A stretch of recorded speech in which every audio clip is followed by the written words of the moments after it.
Aleluia. Saudamos a todos, príncipes e princesas, com a santa e gloriosa paz de Jesus. Amém, amados? Amém, amados? Amém. Abramos as nossas Bíblias no livro proposto, Salmo de número 23.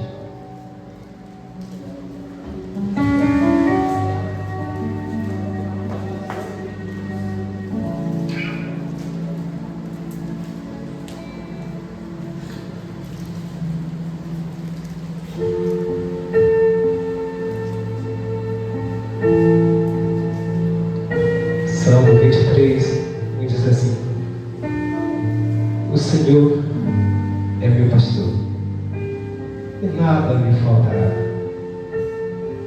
Deitar-me faz em verdes pastos, guia-me mansamente às águas tranquilas.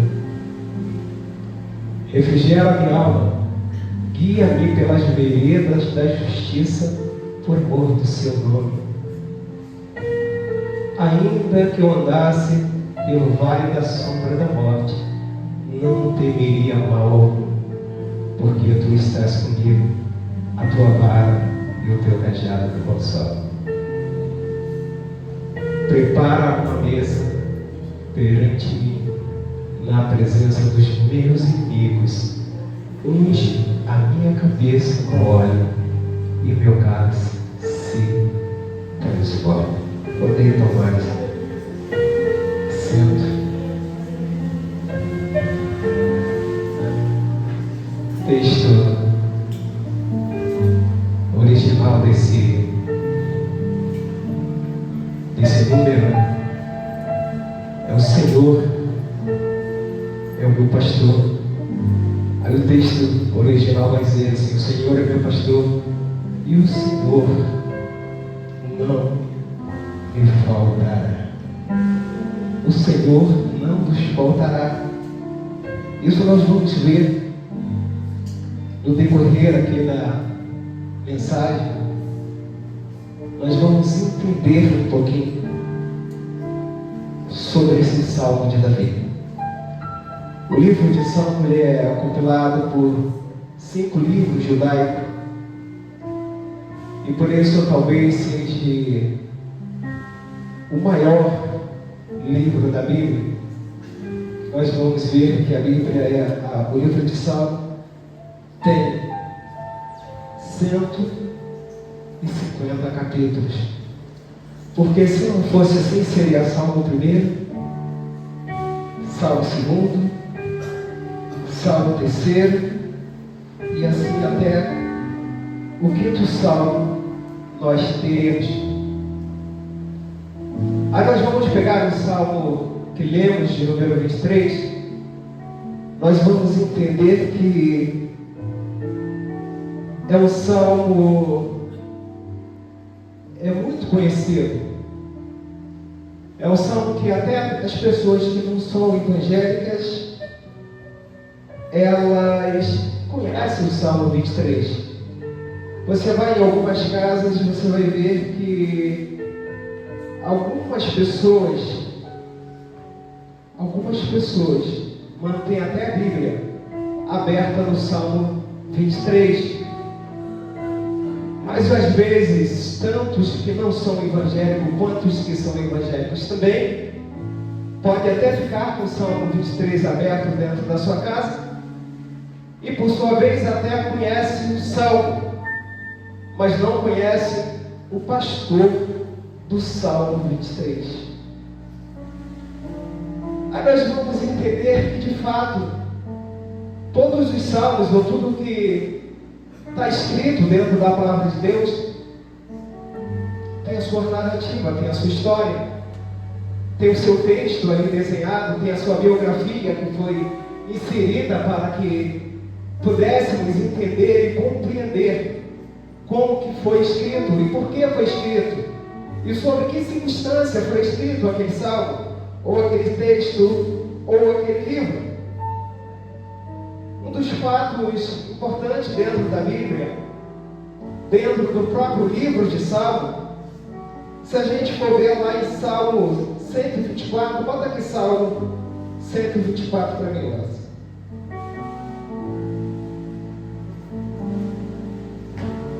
O Salmo número 124. Davi aqui, quando ele havia vencido os filisteus pela manhã, e na parte da tarde também tinha vencido os filisteus, e ele saindo ali daquela guerra, com aquela vitória que Deus dara ao povo de Israel, Davi vai escrever nesse Salmo de 124, que diz: se não for o Senhor que estivesse ao nosso lado, ora, diga a Israel. O 2: se não fosse o Senhor que estivesse ao nosso lado, quando os homens se levantaram contra nós, eles então nos teriam engolido vivos. Isso daqui Davi vai sair daquele grandioso dia com aquelas 2 vitórias, e ele vai escrever esse Salmo de número 23.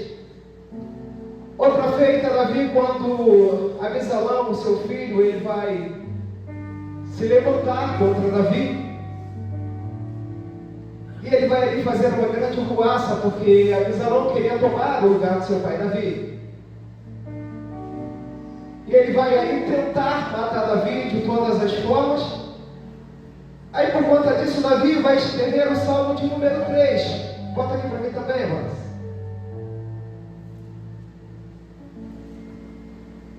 Que diz assim: Senhor, como se tem multiplicado os meus adversários, são muitos que se levantam contra mim. Aí quer mais uma prova? Quando Davi pegou um ano depois que ele pegou com Betseba, Davi vai escrever o Salmo de 51. Bota aí para mim, mais uma vez, só para que possamos entender aqui a narrativa do texto e da mensagem dessa noite. E Davi vai ali perto e ele vai dizer assim: Senhor, como se tem multiplicado. Não, do mesmo. Senhor, se entendeu? Me ajuda. Não me deixa confundido, pelo amor de Deus. Vocês estão rindo, não é com vocês? Eu tipo, está aqui olhando ali, meu Deus. Nos ajuda aí, vai. E Davi aqui logo depois dele ter pecado com Betseba, ele vai escrever esse Salmo 51, que diz: tem misericórdia de mim, ó Deus, segundo a tua benignidade, apaga as minhas transgressões, segundo a multidão das tuas misericórdias. Onde eu quero chegar? Esses números que eu dei à igreja nessa noite é que toda a história,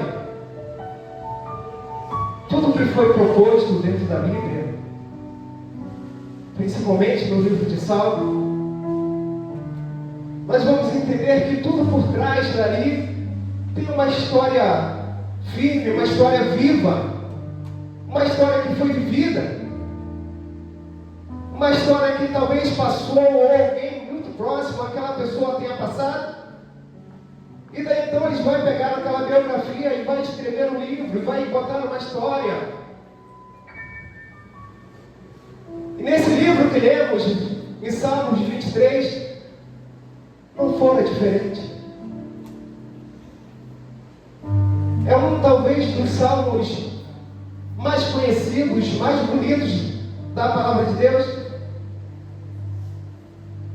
Mas nós vamos entender dentro da palavra de Deus também que as melhores poesias, elas foram escritas em momentos tenebrosos.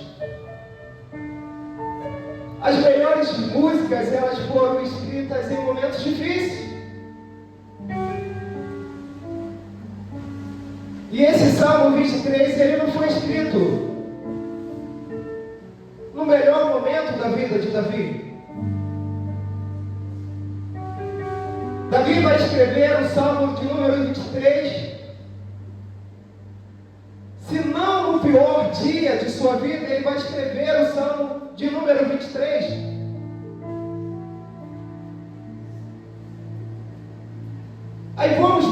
entender um pouquinho aqui o que era esse pastor aqui do Salmo 23, que foi para Davi, e é para a minha vida, e é para a sua vida, e é para a minha família, e é para a sua família. É esse pastor. A Bíblia vai dizer que Davi, ele é consagrado, ele é ungido a rei.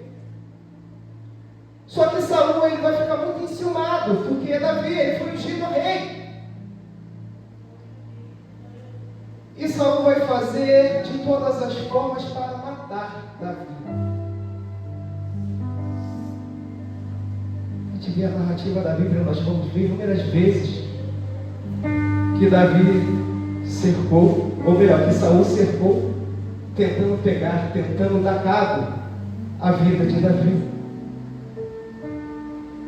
E nesse instante aqui, Saul, na verdade, muito enciumado já, porque Saul não queria perder o trono para ninguém, muito menos para Davi, que era um moço, era jovem no tempo. Aí a Bíblia vai dizer que Saul, ele vai planejar, talvez dentro do seu pensamento, a vingança fatal, aquilo que ia dar certo. Eu vou montar isso daqui vai dar certo, eu vou acabar com a vida de Davi, e não vai ter mais história sobre Davi na face da terra. Aí o que ele fez? Não, peraí. Eu tenho algo preparado na minha mente. Eu tenho algo que vai dar certo, eu tenho como acabar com a vida de Davi. Eu vou pegar Davi e vou colocar Davi como capitão de mil. E vou colocar ele na guerra, e vou colocar ele para lutar contra os filisteus. Aí ele vai lá lutar contra os filisteus. Mas ele volta daquela guerra morto. Quando ele volta daquela guerra morta, acabou a história de Davi. Só que a Bíblia vai dizer que Davi vai para aquela guerra. Só que a Bíblia vai dizer que naquela guerra Davi volta com a vitória. Aí você imagine agora como ficou Saul. Saul, na verdade, já estava enciumado, já estava preocupado em perder o trono para Davi, e vê que Davi vai para uma guerra e volta com a vitória. A fama de Davi, como que vai ser? Vai se estender cada vez mais e mais. Aí a Bíblia vai dizer que Saul, ele fica enfurecido nesse dia. Ele fica tão chateado, tão preocupado, tão angustiado, que Saul vai pegar uma flecha e lançar na direção de Davi, e Davi vai se recuar, e a flecha vai bater no muro, mas não vai pegar em Davi. Aí Davi vai sair ali da presença de Saul, vai para sua casa achando que talvez já tinha terminado aquele negócio, achando que talvez a fúria de Saul iria se acabar, iria ficar por ali mesmo, e daqui a pouco ia estar tudo bem.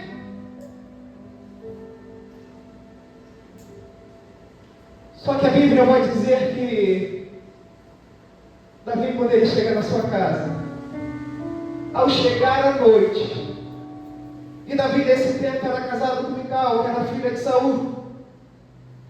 Ao chegar nessa noite, Mical chega para Davi e fala assim: olha, meu filho, bem sei eu que meu pai tem se levantado contra ti,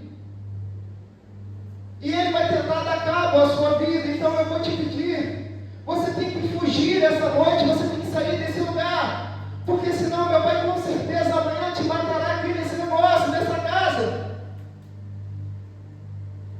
Só que nisso os soldados de Saul já tinham cercado ali a casa de Davi para matá-lo, para não deixar ele fugir, mais precisamente porque Saul mesmo iria matá-lo, Davi. Só que naquela noite, Mical, ela vai dar um jeito, ela vai falar assim: não, olha meu filho, olha meu bem, olha meu amor, eu vou dar um jeito de você escapar desse lugar com vida, que eu não quero a tua morte, eu não quero que você morra. Eu vou fazer você escapar pela janela dos fundos. Aí a Bíblia vai declarar que na madrugada daquele dia, Davi vai pular com a ajuda de Mical da janela e vai saindo da sua casa, foragido daquele lugar, para não morrer, para escapar com vida naquele lugar, Davi vai pular da janela. E Davi vai ali caminhando, correndo, se distanciando cada vez mais e mais da sua casa. Só que a Bíblia diz que no passar de 3 dias, Davi chega no deserto de Jardim. E quando ele chega nesse deserto, ele vai se dar conta que ele saiu de casa tão corrido, tão desesperado para não morrer. Ele saiu de casa tão foragido naquele dia, que ele esqueceu de levar água, comida, agasalho e espada. Ele saiu de casa naquela pressa toda e não levou nada consigo, não se preparou para aquela missão. Aí quando Davi chega ali naquele deserto, tudo na vida, quando tem uma história muito boa, passa por um deserto. Quer uma história boa na vida? Quer uma história boa na Bíblia? Passa pelo deserto. Aí a Bíblia vai dizer que quando Davi chega naquele deserto, ele vai se dar conta que não tem água, que não tem comida, que não tem agasalho, que não tem espada para lutar. Aí talvez nesse momento, fazendo uma conjectura nessa noite, talvez nesse momento, o inimigo bota na cabeça dele, ó, você saiu da tua casa com vida. Saul não te matou lá, mas aqui você vai morrer. Ou vai morrer de fome, ou vai morrer de sede, ou vai morrer de frio, ou vai morrer pelas bênçãos feras que tem nesse deserto. Aí Davi começa a trazer na memória: quando eu cuidava das ovelhas do meu pai, quando eu cuidava, deixa eu só ver rápido, quando eu cuidava das ovelhas do meu pai, e ele começou a se lembrar dos cuidados que tinha com as ovelhas. Aí Davi vai escrever nesse Salmo de número 23: o Senhor é meu pastor e nada me faltará. O Senhor é a água que mata a minha sede nesse deserto. O Senhor é o alimento que me sacia nesse deserto. O Senhor é o agasalho que eu preciso nesse deserto. Aleluia! O Senhor é a espada que eu preciso nesse deserto para me proteger das bestas feras. Aí ele vai começando a se declarar: Senhor, o Senhor é meu pastor e nada me faltará. Andarei pelas águas tranquilas. E ele vai começando a se lembrar daquilo que ele fazia e daquilo que, como ele era pastor. E assim o nosso Deus, como pastor, era para ele. Ele tinha certeza que nada faltaria na vida dele. Quantos têm certeza que Deus está na tua vida? Se você está no deserto e esqueceu de levar água, você pode ficar despreocupado porque Deus vai saciar a tua sede. Se você está no deserto e esqueceu de levar o alimento, você pode ficar despreocupado porque Deus vai te alimentar em pleno deserto. Aleluia! Meu Deus! Aí ele vai dizer assim, ó: e andarei pelas águas tranquilas. Aí como você pode estar tranquilo num lugar desse sem estar preparado? Como que você pode estar tão tranquilo num lugar desse se você não levou nada? Eita, confiança em Deus, que ele traz na tua vida aí. Entende tu a confiança em Deus que ela vai trazer para a tua vida? Darei pelas águas tranquilas. Todo riacho, ele tem um fundo que é de barro. E quando a água daquele riacho ela é sacudida, vai levantar a poeira naquela água. E você não vai conseguir beber uma água limpa, porque levantou a sujeira do fundo, né? Quando a água está tranquila, você consegue beber aquela água limpinha, mas quando a água está agitada, você vai beber aquela água suja. Mas qual era essa preocupação de Davi aqui? É porque ele sabia, aleluia, que quando as ovelhas tomavam água suja do ribeiro, criava dentro delas uma espécie de lombriga, uma espécie de verme dentro dela. E ali então, muitas delas morreriam, porque criou dentro dela, porque tomou a água suja. Mas o interessante é que Davi, quando vai declarar esse salmo, ele vai declarar de todas as formas e da forma mais linda possível. Ele vai dizer que as ovelhas tomarão das águas tranquilas, aleluia, porque nenhum mal sucederá à tua vida. Porque Davi sabia que a maior briga do ser humano não era contra o leão, não era contra o urso. Porque ele sabia que o leão e o urso você estava vendo, você podia lutar com eles aos olhos nus, fisicamente você podia lutar. Mas quando se criava aquelas vermes dentro das ovelhas, que aquelas vermes vinham comendo as ovelhas por dentro, não tinha mais o que fazer. Aleluia! Graças a Deus que nós tomamos da água pura que vem do trono de Deus. Aleluia! Para nossas vidas. E Davi, dentro desse salmo, ele vai declarar inúmeras coisas boas para nossas vidas. Davi vai declarar para que nós tenhamos uma confiança em Deus plena.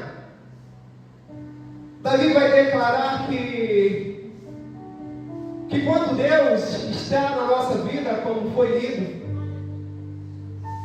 você pode preparar uma mesa na presença dos inimigos e você se saciará nessa mesa, porque Deus, Ele é contigo. E Davi ali lembrando do tempo que ele cuidava das ovelhas de seu pai. Só que a gente entende que toda ovelha, ela não tem uma visão ampla. Ela enxerga não sei quantos palmos, não sei quantos metros, mais precisamente, à sua frente. Mas quando nós lemos na palavra de Deus um pastor guiando as suas ovelhas, nós vamos ver que o pastor, na verdade, ele vai a 5 metros das suas ovelhas e as suas ovelhas vão guiando. Ou melhor, o pastor vai guiando ali as suas ovelhas. Só que o interessante na narrativa do texto que lemos é que quando você vê o pastor guiando as ovelhas, você fala assim: não, peraí, tem alguma coisa errada. Tem alguma coisa aqui que não está batendo. Tem alguma coisa aqui que foi distorcido. Mas não tem nada distorcido na palavra de Deus. Porque a Bíblia vai dizer que quando o pastor está ali na frente, 5 metros à frente, ele pega o cajado e ele bate com o cajado no chão. 5 metros à frente. Como dizer que a ovelha só enxerga 2 metros? Mas o pastor está ali 5 metros à frente e ele bate com o cajado no chão. E quando a ovelha ouve que é o cajado do seu pastor, a ovelha sabe direitinho por onde ela tem que passar. Quando as ovelhas ouvem a voz do pastor, ouvindo a palavra de Deus, que é o cajado, ela sabe direitinho por onde ela tem que ir. Ela não vai se perder no caminho. Por quê? Porque tem o cajado, tem a palavra de Deus que vai guiá-lo. Isso prova para mim aí, para a sua vida, que o crente ele não vive pela vista. Nós não vivemos pela vista. Nós vivemos por ouvir e andamos por ouvir e ouvir a palavra de Deus. E Davi está ali. lembrando muito bem desse tempo.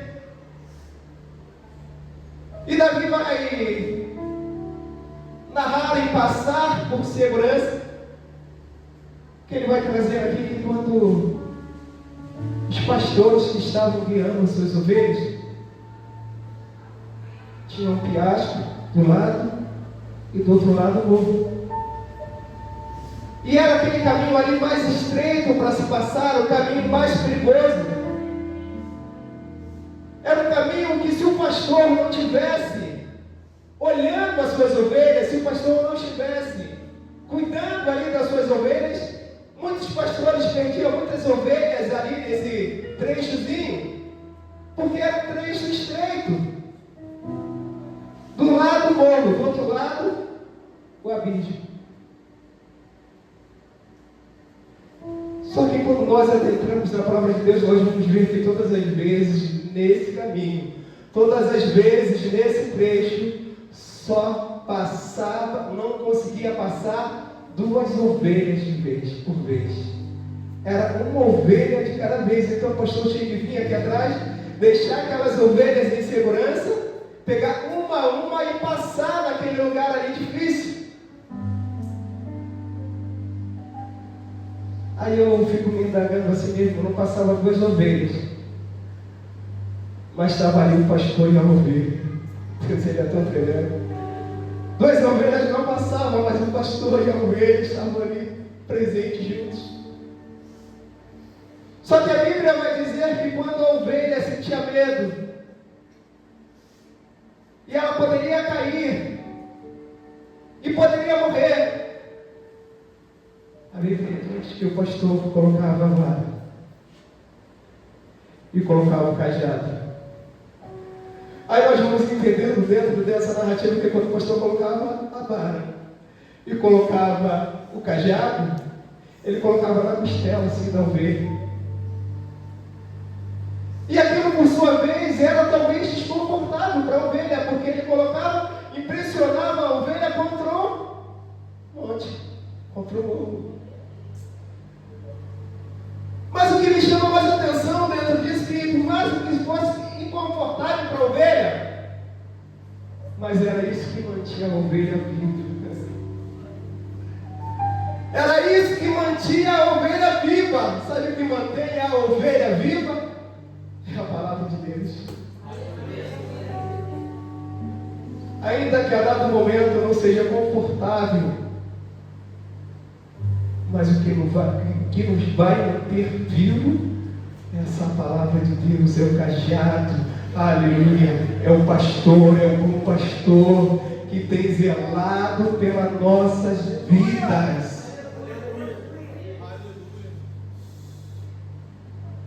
E Davi vai aqui escrever esse salmo,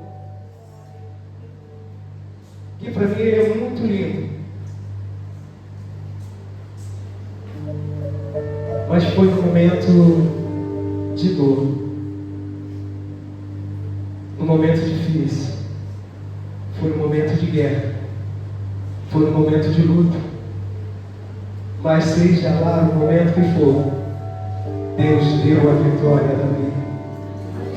E seja lá qual momento vocês estejam lá atravessando, seja lá qual período vocês estejam atravessando, mas a narrativa da vida de Davi, o que eu quero deixar para nossas vidas nessa noite, é que nós seremos mais do que vencedores, assim como Davi foi, e assim como Davi deixou destacado aqui na palavra de Deus para nossas vidas. Amém? E assim eu agradeço a oportunidade em nome de Jesus.